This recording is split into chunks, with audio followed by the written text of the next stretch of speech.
Okay, last project video, control panels. Control panels really illustrates that the interface is just that. It's an interface. You're meant to do your graphics work in CorelDraw, Adobe Illustrator, CAD Link, EngraveLab, whatever.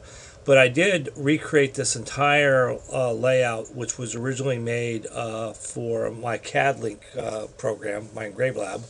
And then I brought it into CorelDraw, and I've actually run it on the laser from CorelDraw as well.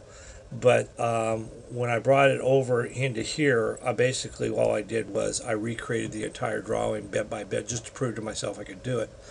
And the real trick to doing this was the polyline tool, because that allowed me to click, click, click, click, click to make those type of drawings. And then as I clicked around, I could click in and basically make, like here I used the Bezier tool on these corners. And notice when I did the font, I grabbed the font, but I used this SHX type, which gives me a straight line, and I used an Arial font, and that basically gave me the straight line font.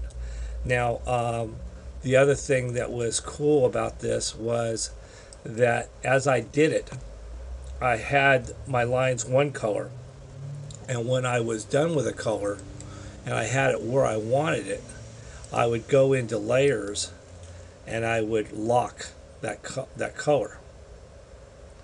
So when I was all done, all I had on the screen was black, and that eliminated the red that was there because I was going to raster. If I was going to vector all this, I would have done just the opposite, because even though it doesn't matter which color you use, generally people use red for vector and black for raster.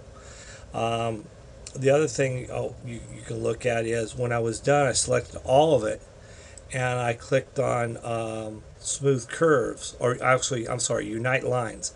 And when I did that, it more logically cut it. If I didn't do that, what would have happened was it would have rastered a line, especially if I was vectoring, it would have vectored all over the place.